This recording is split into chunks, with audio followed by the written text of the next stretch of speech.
My name is Jay Sims. This is a book report on John Maxwell's The 21 Irrefutable Laws of Leadership. In the book, John Maxwell uses his 30-plus years of leadership experience in business and as a pastor to outline 21 leadership principles. Maxwell emphasizes 4 properties of leadership. Number 1, leadership can be learned. Number 2, the laws can stand alone. Number 3, the laws of leadership carry consequence.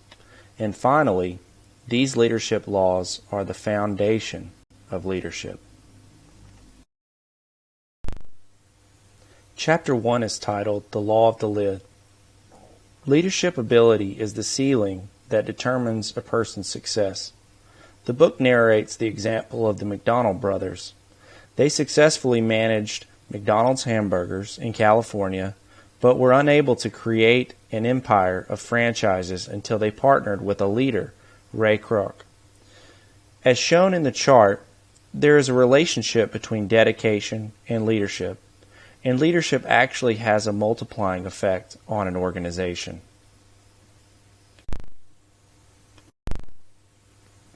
Chapter 2 discusses the law of influence. If you don't have influence, you will never lead others.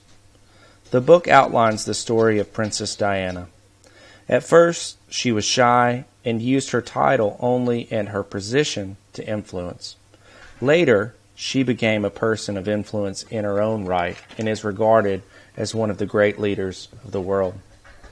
True leadership cannot be appointed or assigned, but rather must be earned. There are 5 myths about leadership that I found noteworthy. Number 1, managing is not leading. Number 2, sales and being entrepreneurial is not leading. Number 3, knowledge does not necessarily mean leading. 4th, being first is not necessarily leading. And finally, the position does not dictate leadership. The book also made an interesting point in that volunteer organizations are a good place to look for leaders, because no one is being paid and those who are leading are doing so out of influence. Chapter 3 is about the law of process. What matters most is what you do day in and day out. This is why those with experience are often those who lead. Leaders are self-disciplined and show perseverance. They are dedicated to the process of self-improvement, and there are 4 phases of leadership growth. In the first phase, leaders don't know what they don't know. In the second phase, leaders know what they don't know. And in the third, they know and they start to grow, and it really starts to show itself within the leader's life. And fourth, the leader simply goes on what they naturally know and intuitively go by. In Chapter 4, The Law of Navigation, the book states, nearly anyone can steer a ship, but it takes a leader to chart the course. Controlling your direction is better than being controlled by your direction. This was a statement by Jack Welch. Leaders give the trip the best chance of success by a few different reasons. Number 1, leaders draw on past experience. Number 2, leaders who are navigators listen to what others have to say. Number 3, navigators examine the situation before committing. And number 4, leaders make sure their conclusions represent both faith and fact. In Chapter 5, Maxwell talks about the law of E.F. Hutton. When the real leader speaks, people listen. A nice quote by Margaret Thatcher is that being in power is like being a lady. If you have to tell people you are, you aren't. I thought that was pretty funny. An indicator is that when someone asks a question, who do people look at? This can oftentimes happen in a conference room and doesn't necessarily represent the positional leadership by title or by the organization chart. The real test of leadership isn't where you start out, it is where you end up. There are 7 key areas of leaders. Number 1 is character. Number 2, relationships. Number 3, knowledge. Number 4, intuition. Number 5, experience. Number 6, past success. And finally, number 7, ability. Chapter 6 talked about the law of solid ground. Sometimes it is not the decision, but rather the leader that gains the buy-in. Leaders build credibility with those who are following them. To build trust, a leader must be competent, they must be connected, and they must have character. And the real point is that character makes trust possible, and then trust makes leadership possible. That is really what the law of solid ground is all about.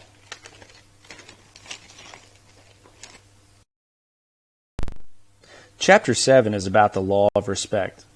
People naturally follow leaders stronger than themselves. This is visually represented by the graphic on the slide. The more leadership ability a person has, the more quickly he recognizes leadership or the lack thereof in others. Chapter 8 is about the law of intuition. The law of intuition is based on facts plus instinct and other intangible factors. Intuition is the fact that separates good from great leaders. Leaders see everything with a leadership bias, and as a result, they almost instinctively know what to do. Leaders are readers of the situation, trends, their resources, people, and also themselves. There are 3 levels of leadership intuition. Those who naturally see it, those who are nurtured to see it, and those who will never see it. In Chapter 9, the book speaks about the law of magnetism. Who you are is who you will attract. In most situations, you draw people to you who possess similar qualities as yourself. Good leaders, though, know that one secret to success is to staff their weaknesses.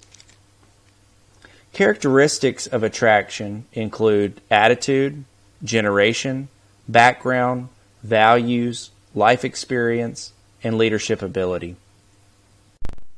In Chapter 10, the book speaks about the law of connection. Leaders touch a heart before they ask for a hand. You can't move people to action unless you move them with emotion. People don't care how much you know until they know how much you care. And even in a group, you have to connect to people as individuals. One mistake often made is that positional leaders often think that connection is the responsibility of the followers. In Chapter 11, the book talks about the law of the inner circle. A leader's potential is determined by those closest to him or her. The example is of race day. Oftentimes, the book talks about when you're running by yourself, you may run fine, but when it's on the race day and you're running with the competitive nature and you're running with those who are running for a race, you will actually run your best. You should try to bring 5 types of people into your inner circle. Those with potential value, those with positive value, those with personal value, those with production value, and those with proven value. At some point, leaders can't work harder or smarter, so they have to work through those in their inner circle and learn through others. In Chapter 12, the book outlines the law of empowerment. Only secure leaders give power to others.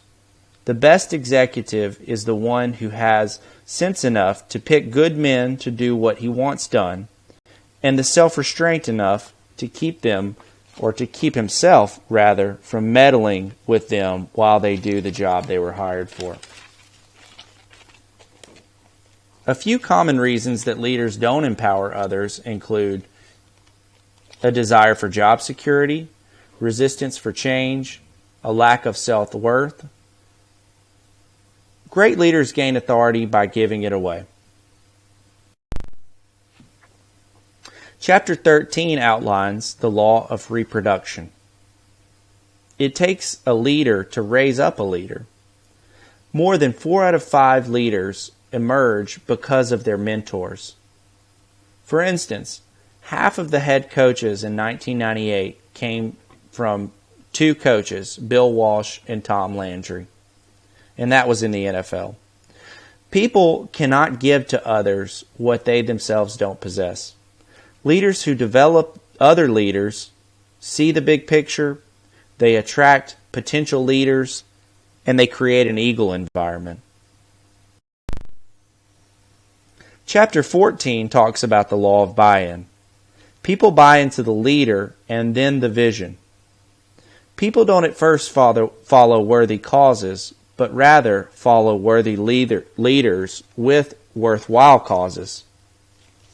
You can see on the graphic in the page that it takes a combination of leader and vision to create the desired result of getting behind the leader.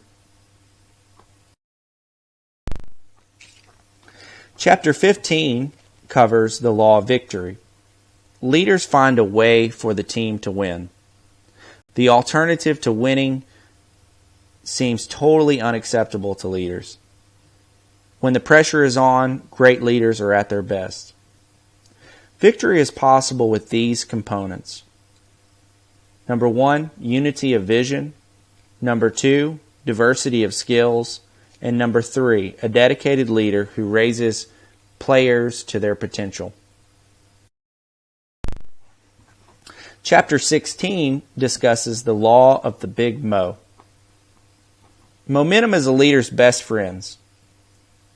There are two keys to momentum, preparation and motivation. And there are a few truths about momentum as well. Number 1, momentum makes leaders look better than they are.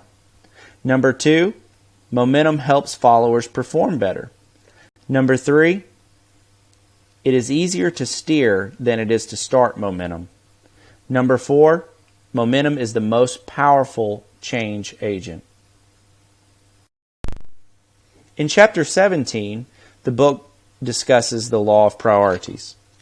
Leaders understand that activity is not necessarily accomplishment.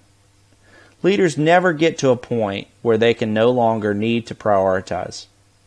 There are two guidelines that the book uses to help prioritize. Number 1 is the Pareto principle, and number 2 is the 3 R's, which is number 1, what is required of you, number 2, what gives the greatest return, and number 3, what brings the greatest reward.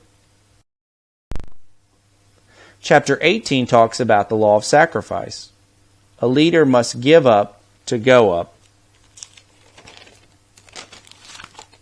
Leadership requires constant change, improvement, and sacrifice.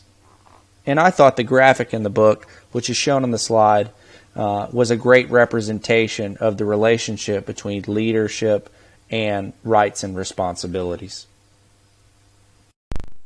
Chapter 19 discusses the law of timing. When to lead is as important as what to do and where to go. The book gave the example of Jimmy Carter in his presidential run and states that Jimmy Carter took great opportunity and took advantage of the situation and the political environment and really turned his lack of experience and his outsider mentality into his strong point and his ability to win the election at that point in time. And that really at any other point in time, he may not have been able to achieve the presidency. Timing is everything. Wrong action at the wrong time will equate to disaster. Right action at the wrong time will lead to resistance. And the wrong action at the right time is just purely a mistake. And finally, the right action at the right time equals success. Chapter 20 is the law of explosive growth. To add growth, lead followers. To multiply growth, lead leaders. This leads to exponential versus incremental growth of leaders. And this is what the book calls leaders' math and is represented in the graphic on the slide as well. Chapter 21 talked about the law of legacy. A leader's lasting value is measured by succession. Leaders who leave a legacy of succession lead with a long view. They create a culture of leadership. They pay the price today for success tomorrow. They value team leadership above individual leadership, and they walk away from the organization with integrity. I thought this next section was very profound. Achievement comes when he is able to do great things for himself. Success comes when he empowers followers to do great things with him. Significance comes when he develops leaders to do great things for him. And legacy comes when an organization does great things without him. Every leader leaves an organization at one point in time in one way or another. In conclusion, everything rises and falls on leadership. There are a few organizational determinants that drive how and what an organization achieves. Number one, personnel determines potential. Number two, relationships determine morale. Number three, structure determines size. Number four, vision determines direction. And number five, leadership determines success. Thanks.